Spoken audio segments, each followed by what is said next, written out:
Buenas noches, hermano, que el Señor le bendiga. Queremos continuar con el tema que hemos estado estudiando en nuestro libro de la membresía, concerniente a la membresía de la iglesia, y seguir donde nosotros terminamos la última vez antes de que tuviéramos todo este problema con el coronavirus. Ahora lo estamos haciendo así vía online por la situación. Pero esperamos, hermanos, que ustedes en su casa puedan seguir dándole seguimiento al estudio de este tema tan importante para nosotros y para la iglesia. Quisiera antes orar, hermano, ponerle la mano al Señor este tiempo. Padre, te damos la gracia por darnos la oportunidad de estar aquí y de poder estudiar tu palabra, poder tratar un tema tan importante y tan interesante para la iglesia como es su membresía. Oramos que sea tú guiándonos a través de tu Santo Espíritu y que podamos entender, Señor, las cosas que debemos entender, que sea el Espíritu Santo abriendo nuestro entendimiento, alumbrando los ojos de nuestro entendimiento para conocer toda la verdad. Por Cristo Jesús oramos, te damos la gracia. Amén, amén. Bueno, hermanos, nosotros finalizamos, ya habíamos visto lo que era la página 8 y 9 del folleto, pero sí yo voy a comenzar en la página 8. Y hablando específicamente donde nos habla de la autoridad más alta del reino en la tierra. Usted se sitúa allí en la página 8, que nos habla de la autoridad más alta. Y dice allí, ¿qué es la iglesia local? ¿Qué es la iglesia local? Una definición de la iglesia local. Dice, voy a decir varias cosas para responder a esta pregunta, pero permíteme empezar aquí. La iglesia local es la autoridad que Jesús ha instituido en la tierra para confirmar oficialmente nuestra vida cristiana y moldearla. Hermano, debemos ver la iglesia local no como algo que ha sido creado por el hombre, sino que el mismo Señor Jesucristo la ha instituido, le ha dado la autoridad, hermano, para confirmar oficialmente nuestra ciudadanía y nuestra vida cristiana aquí en la tierra y moldearla. Dice, de la misma manera que Jesús ha instituido el Estado, ¿verdad? Ha instituido la iglesia local. Es una autoridad institucional porque Jesús la ha instituido con autoridad. Ahora bien, dice, estoy evitando por todos los medios meterme aquí en un debate. O sea, no es un debate, hermano, lo que el Estado como institución y la iglesia como institución, sino que veamos, hermano, la iglesia desde la óptica de lo que debe ser y lo que significa la membresía para nosotros. Aquí nosotros vamos a ver algunos conceptos que ya hemos visto. Hay unos 5 conceptos importantes sobre la iglesia como autoridad y la membresía. El primer concepto, hermano, es este. Dice así como la Biblia establece el gobierno de tu nación como la más alta autoridad en la tierra en relación con tu ciudadanía en esa nación, y es algo que debemos entenderlo, ¿verdad? El apóstol Pedro escribiendo y el apóstol Pablo hablaron sobre la autoridad, y una de las cosas que nos manda es que nos sometamos a las autoridades que hay, porque las que hay por Dios han sido establecidas, y que el que resiste a la autoridad a lo establecido por Dios resiste. Ahora, hermano, la Biblia establece la iglesia local como la más alta autoridad en la tierra en relación con tu discipulado en Cristo y con tu ciudadanía en la actual nación prometida de Cristo. Dice, por esto Jesús ha instituido el Estado, dándole el poder de la espada. Básicamente esto quiere decir que el Estado puede quitarte la vida bajo la autoridad de la palabra de Dios. Esto significa por extensión que el Estado tiene los mecanismos de seguridad necesarios para establecer la estructura básica de la sociedad. Ahora, hermano, dice aquí, del mismo modo, Jesús ha instituido la iglesia local dándole el poder de la llave. Básicamente, esto quiere decir que la iglesia local puede retirar la membresía a una persona bajo la autoridad de la palabra de Dios. O sea, la iglesia puede determinar que usted no cumple los requisitos para ser un miembro del reino de los cielos. Esto significa por extensión que la iglesia local tiene los mecanismos de seguridad necesarios para establecer la estructura básica del reino, tales como decidir quién es reconocido públicamente como ciudadano y en el otro lado quién no es reconocido. Dice, hay conceptos hay que buscar con los conceptos correctos. Dice, por tanto, en vez de empezar con el concepto de la iglesia como una asociación benéfica, la iglesia no es una asociación benéfica, no es un club. Dice, necesitamos comenzar con el concepto de la iglesia como el pueblo de un reino-nación. ¿Entiende ahora por qué hablo de un cambio de categoría, como lo sería cambiar de un negocio a una familia? Dice, la gente dice, ¿dónde se encuentra la membresía en la Biblia? O sea, muchas veces la gente busca dónde se encuentra la membresía en la Biblia. Dice, y el problema es que están buscando algo, así como un club, a que unirse, porque la palabra membresía es una palabra que pertenece a los clubes. Los clubes, los partidos políticos, los sindicatos laborales tienen miembros, pero normalmente no utilizamos la palabra membresía en relación con los gobiernos y los ciudadanos de las naciones. No decimos, bueno, le va a la membresía de la nación española, bien, ya habéis llegado a tantos millones. Dice, esto significa, dice en la página 9, que la iglesia no habla de membresía de la iglesia, en la forma que a usted y a mí nos gustaría que lo hiciera. En su lugar habla como los miembros de su pueblo. Se reúnen todos juntos bajo su suprema autoridad, Jesús. Están interesados en la ciudadanía de un reino, no en los miembros de un club. Más aún, la Biblia utiliza una serie de metáforas acerca de la unidad de la iglesia. Lo ves como una familia, lo ves como una vid, lo ves como un edificio. Y esto nos lleva al segundo concepto, que ya lo habíamos visto, el segundo concepto importante. Dice, cuando abra la Biblia, no busque señales de un club con miembro voluntario, en su lugar busca a un Señor y a su pueblo en unión. También debe buscar otra forma de unidad, hermanos y hermanas en una familia, pámpanos en una vid. Amén. Ahora, dice la página 9, no es un club, la iglesia no es un club, sino una embajada. Debemos ver la iglesia, hermano, como una embajada, pero no como una embajada terrenal, sino como una embajada celestial. Dice, ahora bien, el concepto de la iglesia implica mucho más que su autoridad institucional sobre nosotros. Necesitamos ver la iglesia como una familia, como un rebaño, como un templo y todo lo demás. Pero todas estas cosas deben colocarse dentro de la estructura de autoridad de la iglesia local. O sea, la iglesia local ejerce autoridad sobre ese rebaño, ejerce autoridad sobre esa familia. Dice, y esta es la razón por la que empiezo en este punto. La autoridad de la iglesia moldea los aspectos familiares de la vida de la iglesia, los aspectos del cuerpo de la vida de la iglesia y de todos los demás aspectos. Dice, por tanto, voy a utilizar varias metáforas bíblicas para describir a qué se parece la vida en la iglesia local.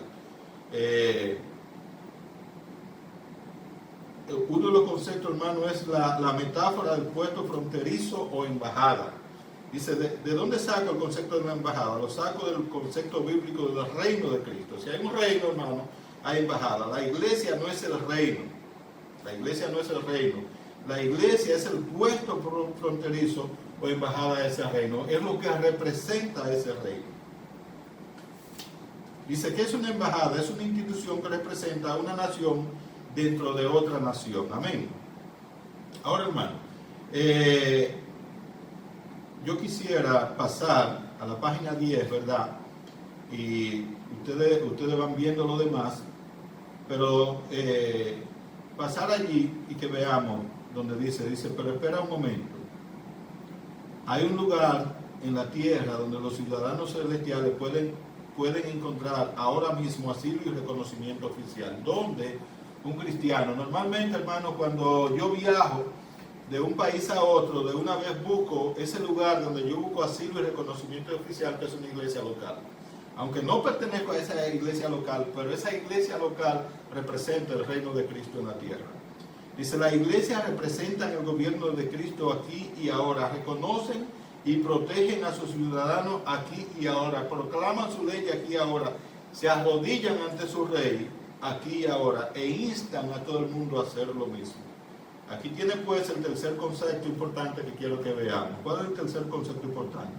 Este es, hermano, una iglesia local es una verdadera embajada. Dice, establecida en el presente, que representa el reino futuro de Cristo y su iglesia universal. Hermano, Por esto que Jesucristo le dice a los judíos y a los fariseos, cuando le preguntaron sobre el reino, él le dijo que el reino no vendrá con advertencia, que no lo tienen que esperar. Él le dijo, el reino está aquí entre ustedes, ya está entre vosotros. ¿Qué quiere decir esto, hermano? Que la iglesia es la representación visible del reino celestial que aún no estamos viendo. Amén. Dice, el concepto de la membresía eclesial emana de forma natural de esta ilustración de la iglesia local. ¿Qué significa ser miembro de una iglesia? Ser miembro de una iglesia, hermano, significa ser alguien que cruza la puerta de la embajada asegurando pertenecer al reino de Cristo. Usted ha cruzado del mundo, ha cruzado la puerta de la embajada, hermano, y usted asegura pertenecer al reino de Cristo. Hola, me llamo cristiano.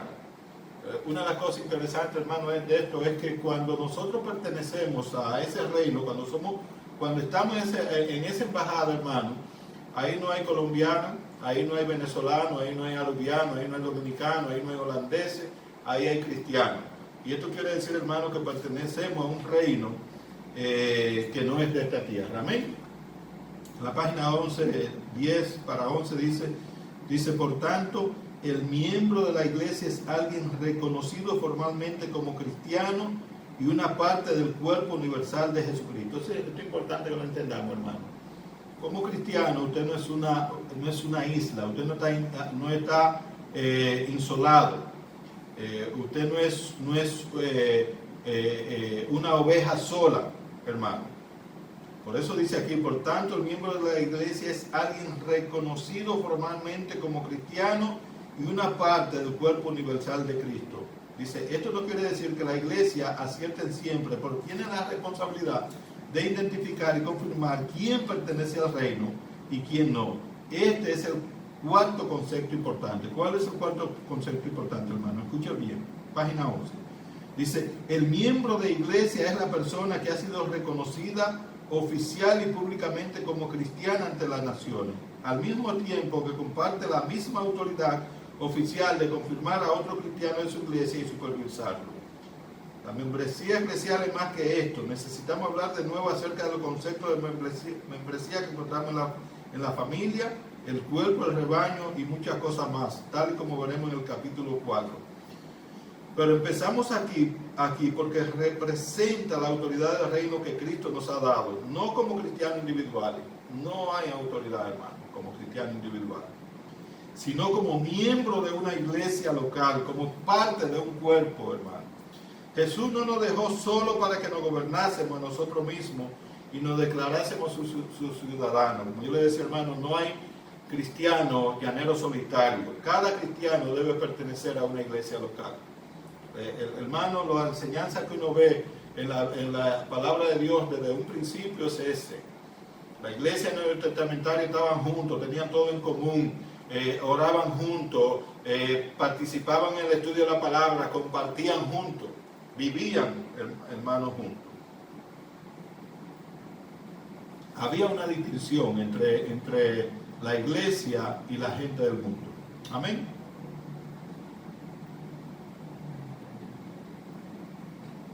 Una cosa importante que debemos ver, que nos dice, hermano, la página 11, dice un poquito más adelante, la iglesia local, escuche bien, la iglesia local protege la reputación de Cristo, separando los creyentes verdaderos de los falsos. Hermano, cuando nosotros estamos todos sin un reconocimiento, sin una membresía, y aceptamos los cristianos verdaderos con los cristianos falsos, estamos haciendo que la reputación de Cristo sea mancillada. Que hayan personas proclamándose cristianos viviendo como mundanos, y que la gente vea a la iglesia como algo que no representa realmente a Jesucristo. Dice, la iglesia local posibilita que el mundo mire el lienzo de la familia de Dios y vea un cuadro auténtico de amor y la santidad de Cristo, no una falsificación. La iglesia local establece una ruta con barandilla de seguridad y área de descanso para el largo proyecto de la vida cristiana, para nuestro peregrinar aquí en esta tierra. Dice en la página 12, no nos unimos, y esto es importante que lo tengamos presente, no nos unimos a la iglesia, nos sometemos a la iglesia. Normalmente muchos de nosotros queremos ser rebeldes, queremos vivir la vida como nos da la gana, que nadie se meta con mi vida es mí y me pertenece. No, cuando usted, hermano, aceptó a Jesucristo, que Jesucristo lo compró y usted pertenece a Cristo, usted tiene que someterse a lo que dice la palabra de Dios. Dice, si Jesús ha provisto a la iglesia local de autoridad sobre nosotros, entonces no nos unimos simplemente a la iglesia como hacemos con los clubes o asociaciones benéficas, sino que nos sometemos a ella como hacemos con los gobiernos. Aquí tiene el quinto concepto importante, hermano. ¿Cuál es el quinto concepto importante? Los cristianos no se unen a la iglesia, los cristianos se someten a la iglesia. Amén. Dice, después de todo, tanto la iglesia como el gobierno representan la autoridad de Jesús. La autoridad de Jesús, hermano, está representada en la iglesia y en el gobierno. Dice, aunque de forma diferente. Dice, hasta los pastores y los líderes eclesiales deben someterse de esta manera a la iglesia. También ellos deben tener su ciudadanía confirmada por la iglesia a través de la cena del Señor. Dice un poquito más adelante, ahí mismo, hermano, en la misma página 12, dice, además la iglesia ejerce la autoridad que le ha dado Dios de forma muy diferente al Estado. O sea, hay una diferencia, hermano, en la forma como la iglesia ejerce su autoridad y cómo la ejerce el Estado. Por ejemplo, en Mateo capítulo 20, versículo 25, el Señor hablando sobre esta diferencia dijo, sabéis que los gobernantes de las naciones se enseñorean de ellas y los que son grandes ejercen sobre ellas potestad. Esta es la forma como gobiernan los gobiernos, ejerciendo potestad, ejerciendo autoridad, hermano. Ahora, hermano, dice, y en la siguiente frase dice que las autoridades cristianas funcionan entregando nuestra vida por el bien de los demás. No enseñoreándonos, sino entregando nuestra vida al servicio de los demás. El Señor dijo, el que quiera ser grande, hágase pequeño. El que quiera ser servido, sirva. Amén. Puede ver, hermano, los versículos ahí mismo en Mateo capítulo 20, versículos 26 al 28. Dice, la autoridad cristiana también funciona por el poder eterno, efectivo y transformador de la palabra y el Espíritu Santo, no por los poderes manipuladores de la persuasión y la coerción. Eso es importante que lo entendamos, hermano. La autoridad cristiana funciona por el poder tierno, efectivo y transformador de la palabra y el Espíritu Santo. Esto es bueno tenerlo en cuenta para que usted identifique iglesias que no están conformes a cómo Dios la ha establecido. Iglesias que lo que usan son poderes manipuladores, de persuasión, de coerción, de engaño, de manipular la misma palabra de Dios para sacar beneficio propio. No es así como enseña la palabra de Dios.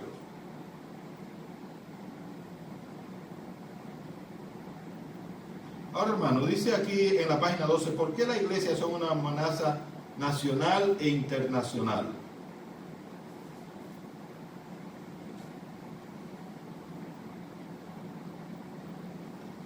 Dice, tengo la impresión de que muchos cristianos no comprenden lo que significa la membresía y por qué es tan importante. Muchos cristianos, hermano, en la iglesia no comprenden el significado de la membresía y por qué es tan importante ser miembro. Dice, esto es debido a que no hemos estado planteando mal este asunto desde el principio, a que hemos tenido un planteamiento errado sobre la membresía desde el principio, en toda nuestra vida cristiana. Dice, no obstante, puedo señalar dos grupos que comprenden verdaderamente bien la importancia. ¿Cuáles son estos dos grupos? En primer lugar, los gobiernos. Dice, en primer lugar, piensen todos los gobiernos que han perseguido a la iglesia y a sus miembros. Estos gobiernos se equivocaron al considerar a la iglesia como una amenaza para su poder institucional. Jesús no le dio a la iglesia el poder de la espada, entonces le dio el poder espiritual, no el poder físico, no el poder de la espada. Aunque tales miembros acertaron plenamente en creer que los miembros de la iglesia no le rendirán una lealtad completa, la lealtad completa se la rendimos a Jesucristo. Jesucristo es nuestro Rey, Jesucristo es nuestro Señor. Y cuando esas autoridades ¿Me entiende? Que el Señor ha establecido con la espada, se levantan por encima de la palabra de Dios, entonces nosotros obedecemos primero a Dios antes que a ellos. Le dejo aquí la historia de este cristiano que habla aquí el historiador Eusebio, y quiero pasar al segundo grupo. Dice, el segundo grupo que comprende la importancia de este asunto es el de los cristianos. Pero el de los cristianos como santos, del que está hablando allá, no todos los cristianos. Dice, el cristiano santo que han vivido bajo la persecución. Hermano, el segundo grupo, aparte de las autoridades, son los cristianos que han vivido bajo persecución. Ellos han entendido bien el concepto de membresía. Dice, especialmente los que han vivido bajo la persecución aprobada por el Estado. Estos hermanos y hermanas han arriesgado su vida bautizándose para pertenecer a una iglesia, o sea, para identificarse como miembro de esa iglesia. No se te ocurra hablarle de membresía voluntaria como si la iglesia fuese una liguilla de bolos. Ellos saben cuál es el precio de su lealtad, hermano. Y dice aquí, esto nos lleva a preguntarnos si este libro tendría más sentido para estos cristianos que están bajo persecución que para nosotros que vivimos en los países occidentales donde tenemos toda libertad, pero que queremos oponernos a la membresía. Aquí nos da un ejemplo, en la página 13 dice, te voy a pedir que te imagines una esfera, hermano, vamos a decir como el globo terráqueo, con todas las naciones del mundo dibujadas en ella. Ahora imagínate una pequeña embajada de luz, esa embajada de luz, hermano, es una reunión de cristianos reunidos en el nombre de su Rey Jesús en ese lugar, dentro de esa esfera, en un punto. Dice, entonces el punto de luz se divide en dos, se va multiplicando, ¿verdad? Ya hay dos lugares, ya hay dos iglesias. Y luego se divide en 4, luego en 8, y así, hermano, hasta que llena esa esfera de puntitos de iglesia que hay. Dice, esta nueva nación que se ha creado dentro de esta misma nación, hermano, esta nueva nación no mueve la frontera en el mapa, o sea, las fronteras se quedan igual. Las líneas de la frontera no tienen la autoridad para detener a estos ciudadanos celestiales. Los puntos de luz traspasan todas las fronteras, esparciéndose por todas partes como un virus contagioso, como las estrellas que aparecen una a una a medida que el cielo se oscurece.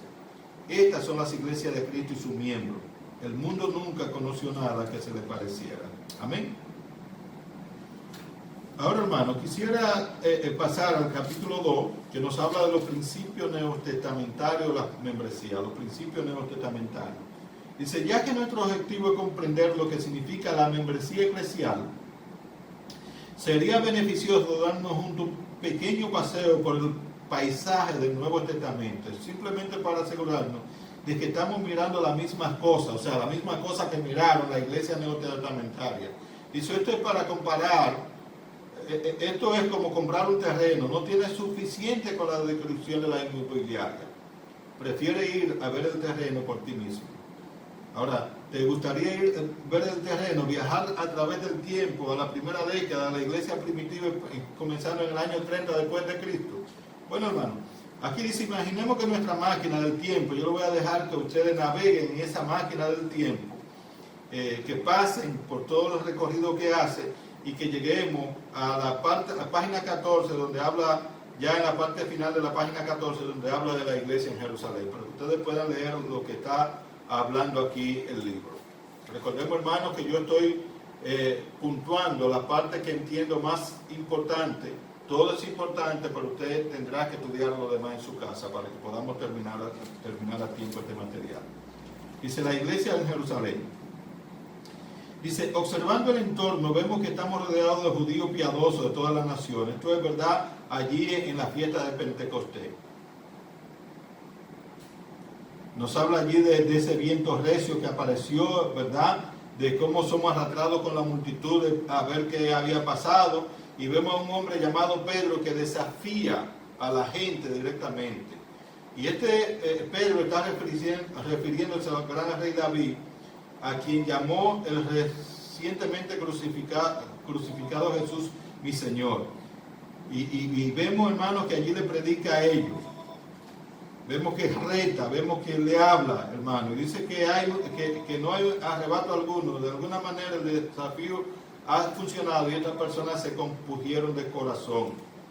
Allí vemos, hermanos, que de este grupo hay un grupo que se convierte, que llega al conocimiento de la verdad. Allí comienza la iglesia, hermano. Entonces, vemos en la página 15 que nos habla del crecimiento y la persecución. Dice: con el paso de los días alquilamos a algo parecido a una oficina instalada en una tienda. O sea, nos está hablando como si nosotros estuviéramos allí. Y observamos. ¿Qué observamos? Observamos cómo este grupo se adapta a un nuevo estilo de vida. Perseveran en la doctrina de los apóstoles. ¿Quiénes? ¿Usted solo? No. El grupo de hermanos allí. Comparten comunión uno con otro. Hay comunión hermano con hermano.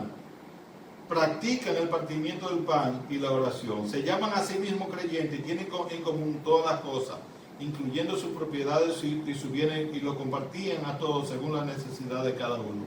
O sea, vemos un grupo homogéneo de personas que se han identificado ahora, hermanos, como cristianos, que ya no son parte de la gente que los rodea, están separados.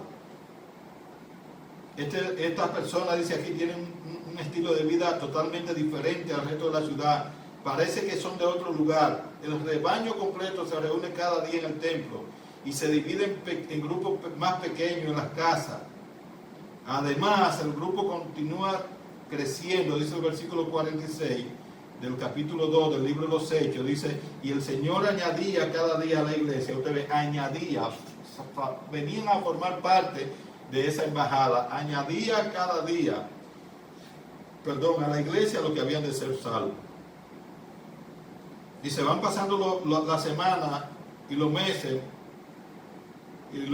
muchos más afirman creer en el mensaje. Rápidamente el registro oficial de miembros, solo de varones, alcanza los 5,000 personas. Hechos 4:4.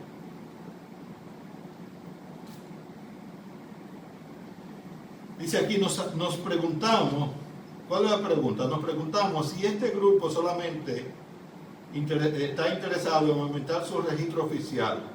¿Podría ser que estuvieran obsesionados con el número de miembros? Yo creo que sí, hermano. Ahí nosotros podemos ver la membresía de la iglesia. Dice, la respuesta llega, vamos a ver si hay membresía. La respuesta llega igualmente de rápida.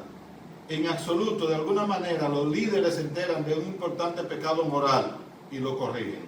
El pecado de Ananías y Zafira. ¿Por qué lo corrigieron? Porque eran miembros de la iglesia que podían empañar la imagen de Jesucristo. De alguna manera, toda la iglesia, así se llaman ahora, se siguen reuniendo unánime en el pórtico de Salomón. De alguna manera, la iglesia al completo quiere tener reuniones de miembros para hablar de cómo atender mejor a su viuda. No hay ninguna duda, estas personas pasan junto al tiempo y se cuidan los unos a los otros. Su vida en común es tan notable que, estudiando la ciudad de Jerusalén, descubrimos que el pueblo los alaba grandemente. El pueblo ve que hay una comunidad que no es una comunidad igual que ellos. Dice, aunque claro, no les gusta a todo el mundo. 2 veces son arrestados los apóstoles y llamados a rendir cuentas. 2 veces Pedro responde lo mismo: es necesario obedecer a Dios antes que a los hombres. 4:19 de Hechos, 5:29 de Hechos. Este grupo sabe que tiene que rendir cuenta a Jesús, a nadie más. Ellos no cesaban de enseñar y predicar a Jesucristo. ¿Quién? Individualmente, no la iglesia. Dice, aún así se le empieza a complicar la vida a la iglesia. La persecución aparece cuando las autoridades locales se sienten provocadas. Un líder llamado Esteban es apedreado tras la muerte. Casi parece que el sumo sacerdote ha obtenido una lista de nombres y direcciones, porque uno de sus secuaces más celosos, un fariseo llamado Saulo, entrando casa por casa, arrastraba a hombre y a mujer y lo entregaba a la cárcel. ¿A casa por casa de quién, hermano? De creyentes identificados como parte del cuerpo de Cristo, de creyentes que tenían una membresía identificable.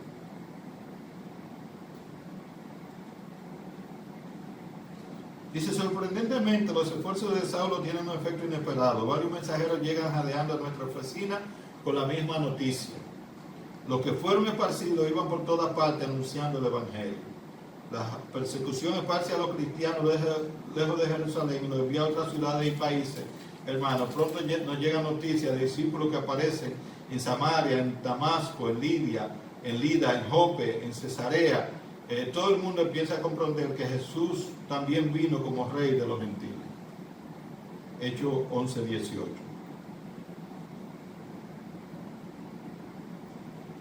Dice, más o menos al mismo tiempo se empieza a escuchar un murmullo en la iglesia de Jerusalén que dice que el mismísimo Saulo, el perseguidor, se ha convertido y está predicando en la sinagoga de Jesús. Forma parte, hermano. Ahora Saulo ya no es el fariseo, ya su membresía no es el fariseísmo. Ahora Saulo su membresía es cristiano, forma parte de esa embajada. Amén. Ahora Saulo es perseguido por los fariseos. ¿Por qué? Porque Saulo es un creyente más.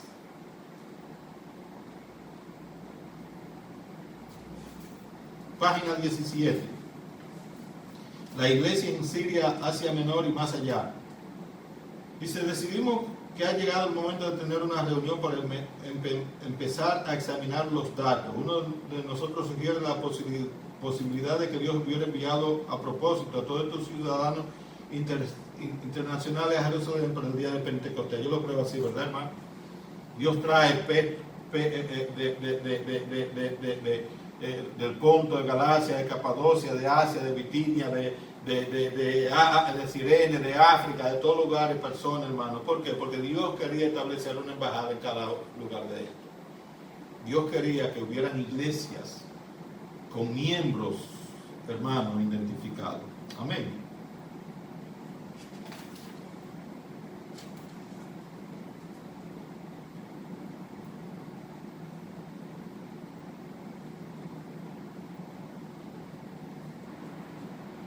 Dice, hermano, en la página 17, avanzamos un año en el tiempo.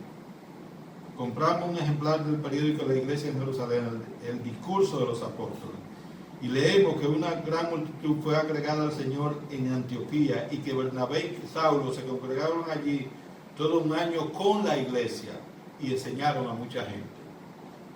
Está claro que esto no es simplemente un fenómeno judío. Además, estos cristianos sirios son increíbles. Una hambruna nos asola en Judea, pero los discípulos en Siria envían provisiones al sur. De hecho, y gracias a la generosidad de los cristianos de Antioquía, nos encontramos un día en la casa de un miembro de la iglesia disfrutando de una buena comida, como dice allí. O sea, nosotros vemos la iglesia de Antioquía, sabe una necesidad que tienen la iglesia de Jerusalén y le envían ayuda. ¿A quién? A esa iglesia conformada por miembros, no a personas que vivían como chivos sin ley, como cabra, uno por un lado y uno por otro.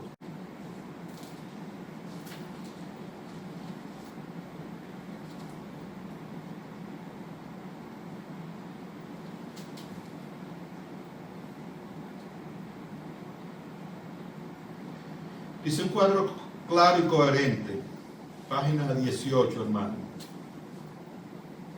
Dice, leemos y releemos informes, tomamos notas y tratamos de juntar toda la pieza para entender qué son las iglesias locales y sus miembros. A medida que lo hacemos, aparecen en todos los documentos 10 puntos irrefutables. ¿Cuáles son esos 10 puntos irrefutables? Primero, la esencia misma de la existencia de la iglesia se basa en el mensaje de un Señor y Salvador. Hay un solo mensaje unificador, hermano, el mensaje de Jesucristo. La misma palabra que escuchamos en nuestro primer día en Jerusalén para perdón de pecados y Señor y Cristo aparecen una y otra vez en nuestra nota. En cada iglesia, hermanos, ese tiene que ser el mensaje. Una iglesia cristiana, su mensaje, la esencia misma de la existencia de la iglesia se basa en el mensaje de la cruz, en el mensaje cristocéntrico, en el mensaje de salvación, en el mensaje de Jesucristo. Amén. Eso nos identifica.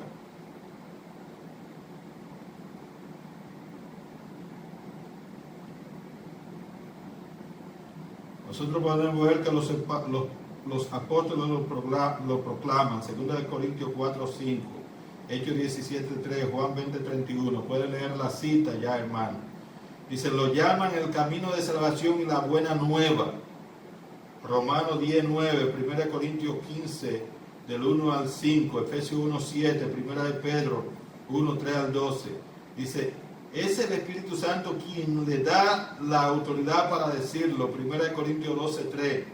Estos cristianos respetan a la autoridad de este mundo y se adhieren a ella hasta cierto punto, pero su fidelidad completa es para Jesús.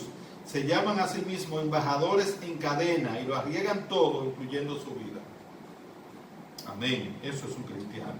Entonces, este es un punto coherente del cuadro. Un segundo punto, hermano, los cristianos están unidos generalmente a iglesias individuales, pero que también están correlacionadas. O sea, en otras palabras, usted pertenece a una iglesia individual, pero esa iglesia está correlacionada con otra iglesia. Somos miembros de una iglesia local, pero pertenecemos a una iglesia universal que unifica todas las iglesias locales. Amén. Dice, al principio todos los creyentes eran unidos o añadidos a la iglesia en Jerusalén. Había una sola iglesia, ¿verdad? En Jerusalén. Luego viene una etapa de transición en la que los discípulos aislados son esparcidos, como cuando Felipe explica el evangelio al eunuco etíope. Imagínense usted, hermano, este africano etíope, de Etiopía, a quien Felipe le predica el evangelio, él va a Etiopía. ¿Cuál es la misión de él allí, hermano?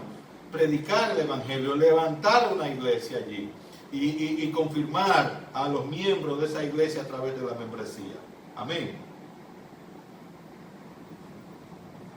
Tercero, hermano, los cristianos se identifican colectivamente a sí mismos como iglesia.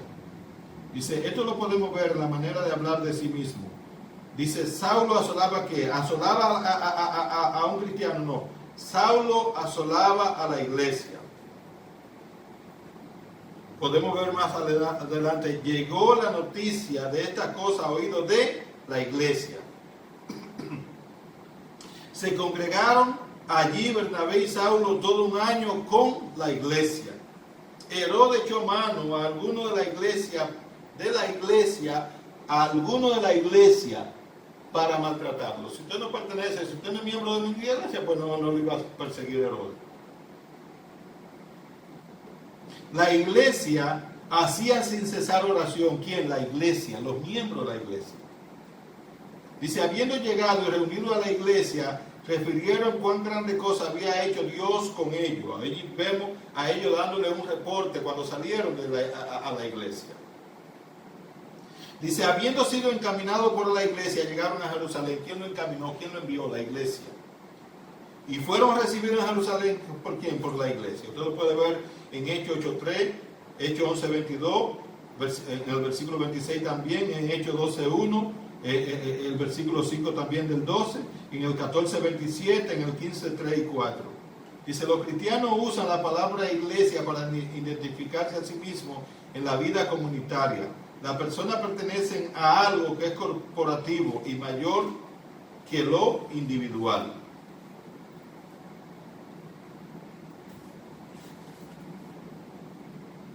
Cuarto punto, hermano, de este cuadro. Los cristianos poseen un poder especial y una identidad corporativa cuando se reúnen oficialmente. Página 19, hermano, que es la página 52 en el libro. Cuando los cristianos poseen un poder especial y una identidad corporativa, cuando se reúnen oficialmente, hermano, cuando la iglesia está reunida. Dice, Pablo escribe acerca de cuando la iglesia en Corintios se reúne en el nombre del Señor Jesucristo, con el poder de nuestro Señor Jesucristo. 1 Corintios 5:4. Más adelante la carta se refiere a cuando os reunís como iglesia. 1 Corintios 11:18, como si ellos fueran de algún modo más iglesia cuando están juntos que cuando están separados. Esta asamblea reunida parece que tiene el poder de hacer cosas, tomar decisiones y hacer declaraciones en el nombre de Jesús, hermano. Otro punto, hermano. El primer paso de la vida cristiana es siempre el bautismo. El primer paso de la vida cristiana, o lo primero que me identifica a mí como cristiano, es el bautismo. Dice, estos hombres lo tenían claro: arrepentíos y bautícese cada uno de vosotros. Dice, los que recibieron su palabra fueron bautizados. Dice, pero cuando creyeron a Felipe, que anunciaba el evangelio del reino de Dios y el nombre de Jesucristo, se bautizaban hombres y mujeres. Hablando de Saulo, dice, al momento le cayeron de los ojos como escamas, y levantándose fue bautizado. Enseguida se bautizó él con todos los suyos, dice más adelante en otros casos. Dice, y muchos de los corintios oyendo creían y eran bautizados. Ahora pues, ¿por qué te detienes? Levántate y bautízate y lava tu pecado invocando su nombre. Podemos ver, hermanos, todo esto en esta cita, en Hechos 2.38, también ahí 2.41, en el 8.12, en el 9.18, en Hechos 16.33, en Hechos 18.8 y en Hechos 22.16. Espero que usted lo escudriñe, lo busque ahí en su Biblia, que lo pueda tomar para estudiar. Dice, no nos sorprende en absoluto que cuando Pablo escribe a la iglesia en Roma, asuma que todos sus lectores han sido bautizados. Esta señal de identificación pública es un hecho establecido. El bautismo, hermano, es lo primero que debe pasar un creyente. Todos debemos ser bautizados en el nombre de nuestro Señor y Salvador Jesucristo. Otro punto es, hermano, a los cristianos se les manda separarse del mundo y no asociarse oficialmente con él. Estamos en el mundo, hermano, pero no somos del mundo. Usted lo sabe, ¿verdad? ¿Usted entiende eso? Que estamos en el mundo, pero no somos del mundo. Dice el apóstol Pablo, no prohíbe las relaciones con los no cristianos. No es que no tengamos relación, hermano. 1 Corintios capítulo 5, versículos 9 y 10. Dice, pero sí les dice a los cristianos que no pongan en riesgo su identidad cristiana compartiéndola oficialmente con no creyentes. Le dice, no os unáis en yugo desigual con los incrédulos, porque la luz no tiene comunión con las tinieblas. 2 Corintios 6:14. De la misma manera que Dios quiso una línea clara de separación, nosotros lo podemos ver, hermano. Dios quiso una línea clara de separación entre Israel y las otras naciones. Yo lo he escogido a ustedes para ser una nación santa, le dijo el Señor.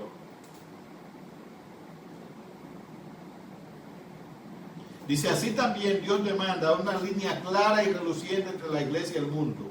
Por lo cual dice, salid de medio de ellos y apartaos, dice el Señor, y no toquéis a los inmundos, a lo inmundo, y yo recibiré. 2 Corintios 6:17. Es un mandamiento muy específico, hermano. La iglesia, nosotros como cristianos, hermano, como miembros de una iglesia, debemos saber que debemos tener una identidad definida. Podemos tener amigos del mundo, pero ¿cómo y cuándo esa amistad, hermano, no comprometa nuestra identidad como cristianos? Cuando no debemos que hablar con las personas que compartimos, cuando no debemos que hablar con las cosas que hacemos con la gente del mundo. Nosotros somos una nación separada para Dios. Amén. Somos real sacerdocio. Somos nación santa. Somos pueblo adquirido por Dios, hermano. Otro punto, hermano, la vida y la autoridad de la iglesia local moldea la vida de su miembro y la dirige. Vamos a volverlo a repetir. Escuche bien. La vida y la autoridad de la iglesia local moldea la vida de sus miembros y los dirige. En otra palabra, usted como miembro, hermano, debe ser moldeado por lo que es su iglesia y debe ser dirigido por la iglesia. Dice esto lo vimos especialmente claro durante nuestra primera semana, hablando de lo que veíamos ahorita de la iglesia neotestamentaria en Jerusalén. La vida cristiana empezaba dentro de un marco de autoridad. Los individuos eran bautizados, ¿verdad? Era lo primero. Bautizados eran añadidos a la iglesia. Y entonces esos que eran añadidos a la iglesia tenían la responsabilidad de reunirse para oír las enseñanzas de los apóstoles. A partir de ahí los creyentes orientaban su vida alrededor de los otros miembros de la congregación. sus comidas, sus oraciones, sus horarios, sus decisiones financieras, sus decisiones acerca de su propiedad y sus provisiones para la viuda. Dice, hace una pregunta, ¿estaba este patrón relacionado exclusivamente con los primeros meses? O sea, esto fue solamente con los primeros meses, ¿no, hermano? Dice, la generosidad de la iglesia en Antioquía con la iglesia en Jerusalén sugiere lo contrario. ¿Qué tiempo pasó entre la iglesia neotestamentaria y el establecimiento de la iglesia en Antioquía? Pero cuando hubo una necesidad, la iglesia en Antioquía se sintió comprometida con la iglesia de Jerusalén. ¿Por qué? Porque éramos, o porque son, o porque eran el mismo pueblo. Dice, al igual que otro episodio que no hemos mencionado, como la generosidad de Lidia con los misioneros itinerantes. En vez de eso, lo que observamos durante los primeros meses nos dio un cuadro detallado que ya no necesitaba mencionarse continuamente en los registros de los años siguientes. Sabéis que la carta que recibíamos nos mostraban ejemplos de la misma vida en comunidad. A los líderes cristianos se les hace responsable por sus ovejas en particular. Este es otro punto, hermano. Y esto es importante que lo entendamos dentro de la membresía. Otro punto. A los líderes cristianos se les hace responsable por sus ovejas en particular. ¿Qué quiere decir esto, hermano? Yo soy el pastor de la congregación bíblica cristiana. Yo soy el líder de la congregación bíblica cristiana. Dios no me va a pedir a mi cuenta de la congregación de otra iglesia, de Bon Novo, ni de Alianza Novo, ni de Orangetán. No. A mí como líder y a los demás líderes de la iglesia bíblica cristiana, el Señor nos hace responsables de esta oveja. Podemos ayudar, podemos aconsejar, podemos hablar a una persona, pero ellos no son nuestra responsabilidad. Entonces eso habla de si hay una responsabilidad delante de Dios por usted, hermano, entonces hay un derecho de membresía. Dice, Pedro le dice a los ancianos, apacentad la grey de Dios que está entre vosotros. Usted lo puede ver en 1 Pedro 5:2. Él habla ahí a los ancianos y le dice, miren, ustedes ancianos, yo anciano igualmente con ustedes les exhorto. ¿Y qué les exhorto? Apacienten la grey de Dios que está entre vosotros. Usted ve que no dice entre nosotros, no, la que está entre vosotros, la que ustedes son responsables. Vemos, hermano, que Pablo le dice lo mismo a los ancianos en Éfeso. ¿Qué le dice? Mirad por vosotros y por todo el rebaño en que el Espíritu Santo ha puesto por obispo. Hechos 20:28. Los ancianos saben de quiénes son responsables. Hermano, a mí me da temor que la Biblia me enseña que yo un día tengo que dar cuenta de usted, si usted es miembro de la congregación bíblica cristiana. Pero a mí no me da temor los creyentes de otra iglesia. Eso tiene que dar cuenta el pastor que lo está pastoreando. Entonces, hermano, hay una responsabilidad suya como miembro de la iglesia. Dice, los cristianos son responsables de someterse a su líder en particular. Esa es otra cosa, hermano.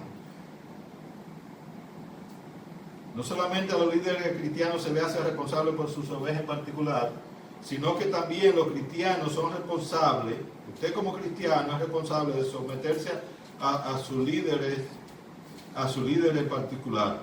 Dice, el autor de Hebreo escribe, obedeced a vuestros pastores y sujetaos a ellos. Ese es el mandato. Y es un mandato, hermano. No dice, mire, si usted quiere, si usted desea. No.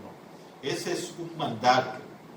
Dice, obedeced a vuestros pastores y sujetaos a ellos. Búsquelo en Hebreo 13:17. Claramente los creyentes deben saber quiénes son sus líderes.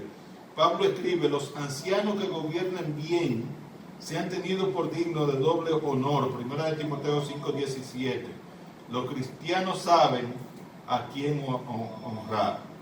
Y por último, hermano, para finalizar y que quedemos ahí, los cristianos expulsan de la comunión a los falsos creyentes. Debe ser una autoridad de los cristianos expulsar de la comunión de la iglesia o sacar de la membresía de la iglesia a los falsos creyentes. ¿Cuáles son los falsos creyentes? Los que no se someten a la palabra de Dios, los que no viven como cristianos, los que aún llamándose cristianos, pero viven vida libertina, vida de pecado.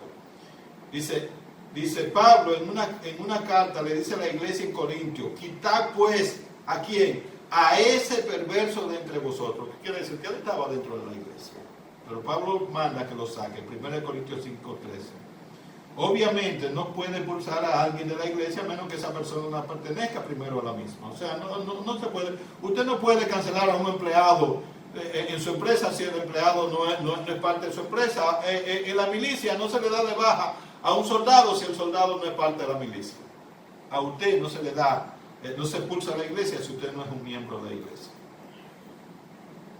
Dice, en otro lugar, el apóstol Pablo nos manda que amonestemos a la persona divisiva 2 veces y que si no cambia lo desechemos. Véanlo en Tito 3:10. Entonces, si nos manda a amonestar, son las personas que pertenecen a la iglesia. Y que si no cambia, que lo desechemos, entonces es que lo saquemos. Desechar, hermano, es sacar. Dice, y Juan, el apóstol Juan, nos habla acerca de los falsos profetas que salieron de nosotros, porque no todos son de nosotros. Dice en 1 de Juan, capítulo 2, versículo 19, que salieron de nosotros porque no eran de nosotros, porque si hubiesen sido de nosotros, habrían permanecido con nosotros, pero salieron para que se haga manifiesto de que no todos son de nosotros. Amén. ¿Es usted de nosotros? ¿Es usted de la membresía de la iglesia?